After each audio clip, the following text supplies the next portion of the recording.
Hey.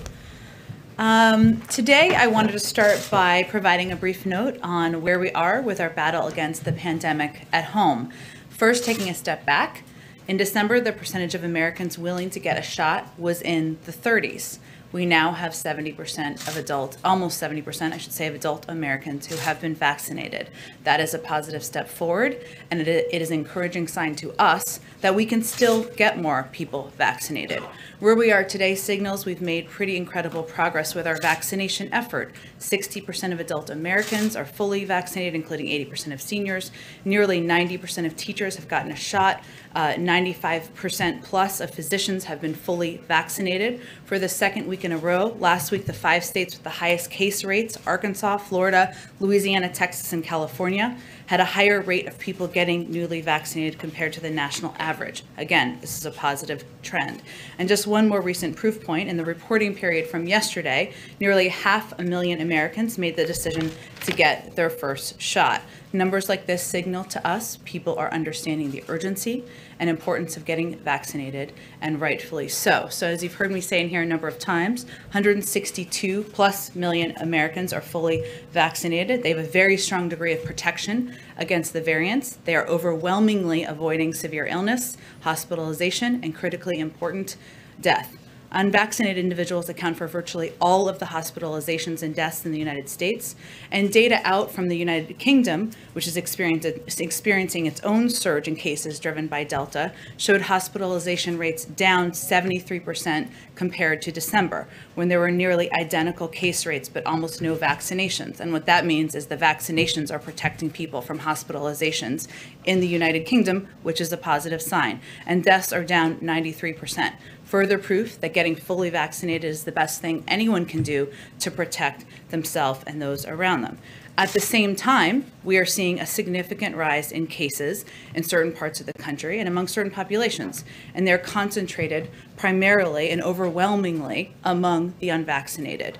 We're hearing, and you all are reporting on stories on those not getting vaccinated. Some of those, like a radio host in Tennessee, are saying from their hospital bed that they plan to be a strong advocate for the vaccine after recovering from severe illness because of COVID. We don't want that to be the breaking point for anyone, but we are seeing that across the country. And so again, the reality is it's preventable. We welcome people's questions around the country about vaccines and their efficacy. We'll be here for people, whatever they want to talk about, as will people in local communities. But I just wanted to provide a quick update with all of your good questions. Amr, go ahead. Thank you. Dr. Fauci said yesterday that recommending that the vaccinated wear masks is under active consideration. I was wondering, where do things stand with that conversation? And then also COVID-related, considering that administration is not moving at the moment to lift the restrictions on travel because of the Delta variant, is the administration wearing broader recommendations on telling Americans, and I know there are some places like the UK, but don't go? Well, first, I would say for any of these recommendations, we are always going to be guided by our North Star, and that is the CDC and our health and medical experts. So, as I said last week, having an active, it would be actually surprising and odd if our health and medical experts were not having an active discussion about how to best protect the American people. And there, of course, is an active discussion about a range of steps that can be taken, as there has been from the first day of this administration. Certainly, the surge in cases among unvaccinated because of the Delta variant prompts even more discussion about what actions can be taken. But we are going to, the CDC looks at data. They look at data across the country in a range of regions across the country. And if they make an assessment, we will, of course, be here to follow their guidance. If I may, just one more on tomorrow. I think it's tomorrow's visit to the ODNI. Yeah. What is the president going there to say, do? Is there any major announcements expected? And how much of this is about also sending a different or contrasting message with the previous president, who sometimes had some comments that were less than flattering about the intelligence community? Sure. Let me just go back to your last question about the travel restrictions, if you don't mind, because I just want to confirm it for those of you. So Given where we are today, and I think you've seen this, and those of you who have asked, we've confirmed this for, with the Delta variant, we will maintain existing travel restrictions at this point for a few reasons. The more transmissible Delta variant is spreading, both here and around the world. Driven by the Delta variant, cases are rising here at home, particularly among those who are unvaccinated, and appear likely to continue in the weeks ahead. And to get to the other part of your question, the CDC just advised Americans against travel to the United Kingdom this past Monday, given the surge in cases. They will evaluate and make recommendations based on health data. To your question about the president's visit to ODNI tomorrow to see the director of national intelligence, first woman to lead the intelligence community in history, I'll just note, yes, I think the president, he will go there to receive an update on their work, but also to thank them for their work during what has been no doubt a challenging time for members of the intelligence community over the last several years. He's someone who believes in the role of the intelligence community of civil servants. He believes they're the backbone of our government, and certainly he'll make that clear. But I think you can all make the inherent contrast. I don't think that will be a central part of his message tomorrow. Go ahead. Thanks, Jen. To follow up on masks, Dr. Fauci confirmed yesterday he was obviously part of the discussions. Is President Biden part of the discussions as well regarding whether to bring back the recommendations and or any of his economic advisors? Just trying to understand who's making the decision. Well, the president receives regular updates from his COVID team, but the guidance or the discussions are primarily between the health and medical experts about how we should proceed from here to address the rising cases from the Delta variant among unvaccinated and protect the American public. Is there anything you can share about what they are considering? What are the pros and the cons for re-recommending masks for vaccinated people? We don't look at it through that prism, and they don't make these decisions or recommendations based on politics. They make them based on data. So it's quite simple. They look at data across the country.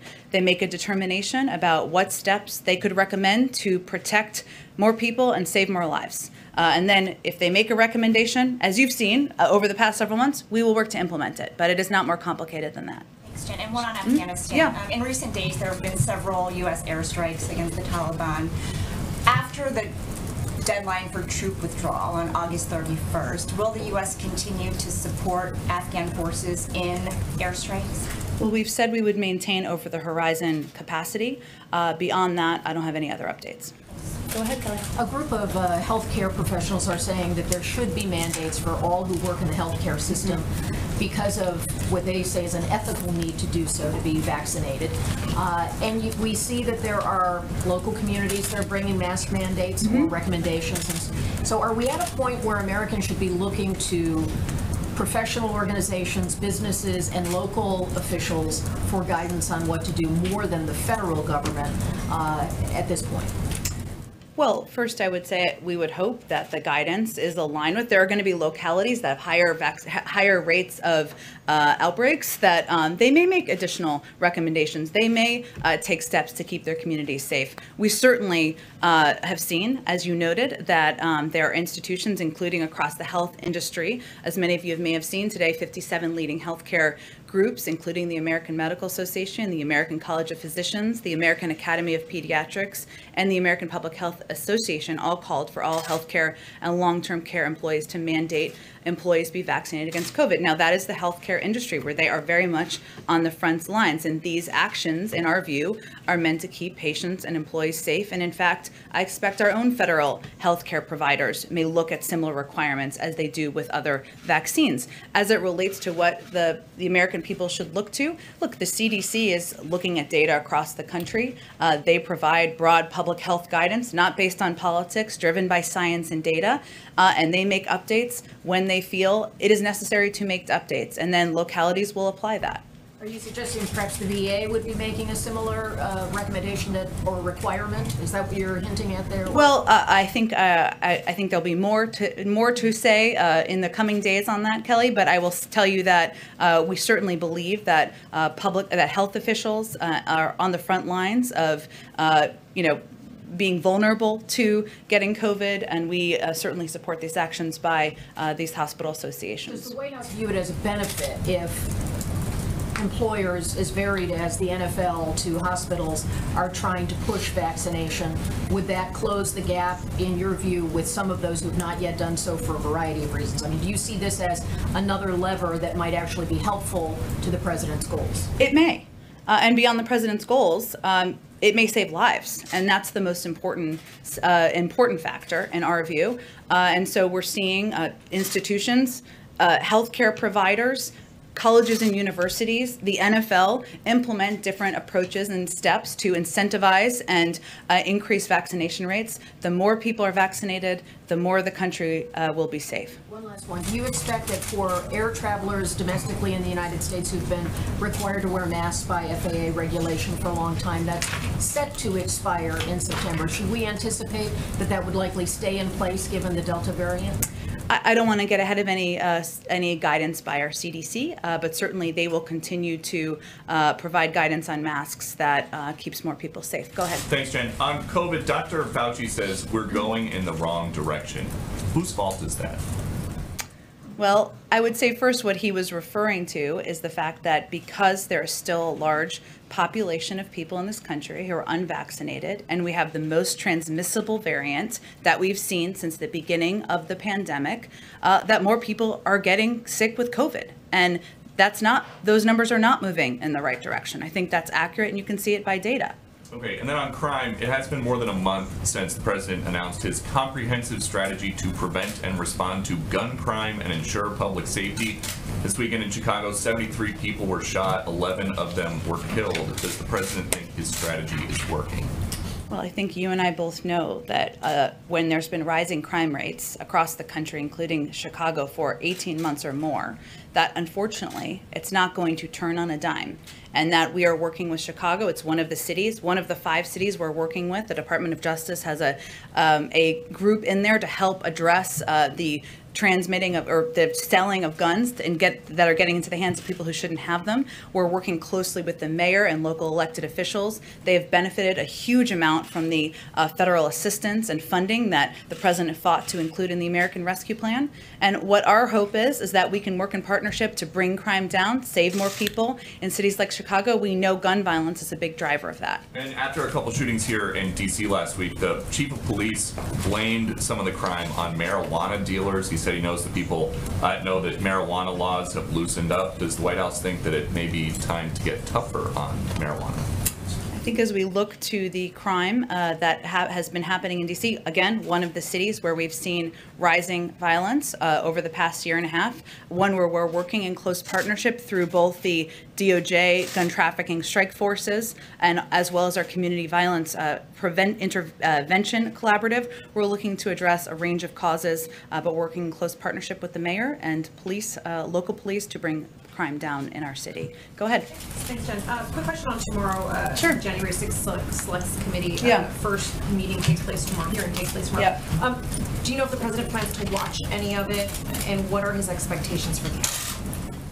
Well, I think first the president has called for, as you know, a full and independent investigation into the events of January 6th, and he continues to support Speaker Pelosi's leadership of that work, including her decision to appoint Republican members who are similarly committed to this objective. So in his view, in our view, tomorrow's hearing will be an opportunity to hear firsthand from the men and women in the Capitol Police and the Metropolitan Police Department who bravely protected our Capitol on that day. His goal is the same goal that Speaker Pelosi has, which is to get to the bottom of what happened and prevent it from happening in the future. And he trusts her leadership to do exactly that. Will he be watching any of the hearings? Well, as you know, he typically has quite a packed schedule. He does catch news clips. Sometimes all of you are featured in them, and I'm sure he will be kept abreast of the hearings and the work that's happening on the Hill tomorrow. And then a follow-up on COVID. We're hearing from health experts who are increasingly voicing their concern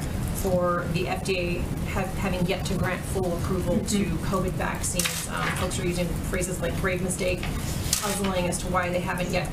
What is your understanding as to why we have not seen full approval yet from the FDA, and do you have any kind of expectation for when we might? Well, the FDA is the gold standard in our view, and they move at the speed of science. They look at a range of data, and they make sure that when they make conclusions, and when they give full approval, they have confidence in the science and the data that backs that up. It wouldn't be responsible to expedite that process at a faster speed than the science and data allows. Certainly everyone is eager. As the mother of 2 children under 12 myself, I would love to have vaccines approved so I can get my kids vaccinated. We understand that completely and understand the desire to have full approval, of course, as well. We're hopeful to see that in the coming months, as I was going to call him Secretary Fauci, as Dr. Fauci has said. But again, we rely on them to determine their own timeline. Thanks for watching, and if you haven't already, please consider subscribing to our channel. And while you're at it, please leave us a comment. Thank you for watching.